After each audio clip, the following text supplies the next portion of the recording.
ఈరోజు మరి తెలంగాణలో రాగద్వేషాలకు అదేవిధంగా రాగద్వేషాలకు అతీతంగా రాజ్యాంగబద్ధంగా పాలన చేస్తానని మరి ప్రమాణం చేసిన ముఖ్యమంత్రి రేవంత్ రెడ్డి గారి అనాలోచిత చర్యల వల్ల తెలంగాణకు జరుగుతున్న నష్టాన్ని అడ్డుకోవడం కోసం మరి నేను రాష్ట్రానికి రాష్ట్ర ఖజానాకు ఒక పౌరుడిగా పన్నులు కడుతున్నా. నా పన్నుల రూపంలో రాష్ట్రానికి వస్తున్న ఆదాయం నుండి గత బీఆర్ఎస్ ప్రభుత్వం ఆ ఆదాయాన్ని మరింత పెంచడం కోసం, ఈ రాష్ట్ర బాగోగుల కోసం, ఈ రాష్ట్రంలో ఒక గొప్ప ఇండస్ట్రీని పెట్టడం కోసం, వేలాది మందికి ఉద్యోగాలు వచ్చే విధంగా, లక్షలాది కోట్లాది రూపాయల రెవెన్యూ ఇచ్చే విధంగా ప్లాన్ చేయడం కోసం మొబిలిటీ వ్యాలీ అనే ఒక కార్యక్రమం పెట్టడానికి సంకల్పించిండ్రు.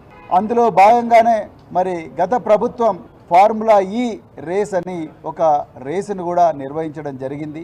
మరి అదే రేసు ఇంకా 4 సార్లు ప్రపంచంలో ఎక్కడ లేని విధంగా జరగాల్సి ఉండే.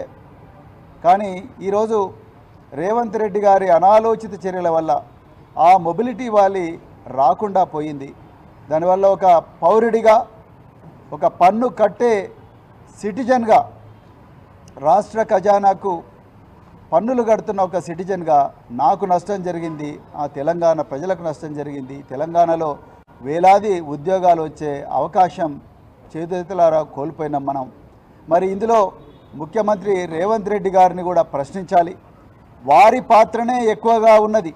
వారి పాత్ర మరి ప్రభుత్వం, ఆనాటి ప్రభుత్వం ఈ రాష్ట్రాన్ని గొప్పగా తీర్చిదిద్దాలి, లక్షలాది మందికి, వేలాది మందికి ఉద్యోగాలు ఇవ్వాలి అన్న సంకల్పంతో మరి గొప్ప పెట్టుబడి పెడితే ఆ పెట్టుబడి నీరుగారే విధంగా ఇవాళ ముఖ్యమంత్రి మరి వ్యవహరించారు. ఆ సందర్భంగా మరి నేను ఇవాళ నార్సింగి పోలీస్ స్టేషన్లో మరి ముఖ్యమంత్రి గారిని మీద కూడా కేసు పెట్టాలని చెప్పేసి మరి మొత్తం కూడా రీసెర్చ్ చేసి ఆ సమాచారాన్ని సేకరించి ఆ సమాచారాన్ని నా ఫిర్యాదులో పొందుపరిచి ఇవాళ నార్సింగి పోలీస్ స్టేషన్లో నేను, నాతో పాటు ముషీరాబాద్ ఎమ్మెల్యే గారు గౌరవ పెద్దలు మరి ముఠా గోపాల్ గారు, అదేవిధంగా మరి ఎమ్మెల్సీ నవీన్ కుమార్ రెడ్డి గారు, అదేవిధంగా మాజీ కార్పొరేషన్ చైర్మన్లు వాసుదేవరెడ్డి గారు, రాకేష్ గారు, మేమందరం కలిసి ఇవాళ మరి నార్సింగి పోలీస్ స్టేషన్లో కంప్లైంట్ ఇవ్వడానికి పోతున్నాం. మరి నార్సింగి పోలీస్ స్టేషన్లో ఇన్స్పెక్టర్ గారి అపాయింట్మెంట్ కూడా నేను తీసుకున్నాను. మరి తప్పకుండా వారు ఈ కంప్లైంట్ తీసుకొని దీనిని ఎఫ్ఐఆర్గా రిజిస్టర్ చేసి రేవంత్ రెడ్డి గారిని కూడా ప్రశ్నించి తెలంగాణ ప్రజలకు జరుగుతున్న అన్యాయం, మరి తెలంగాణ చేజేతుల ఎన్నో గొప్ప అవకాశాలు కోల్పోతున్న వైనాన్ని అడ్డుకోవాలని చెప్పి ఆ కేసును పూర్తిగా పరిశోధించాలని చెప్పేసి మరి నేను పోలీసులను కోరబోతున్నాను.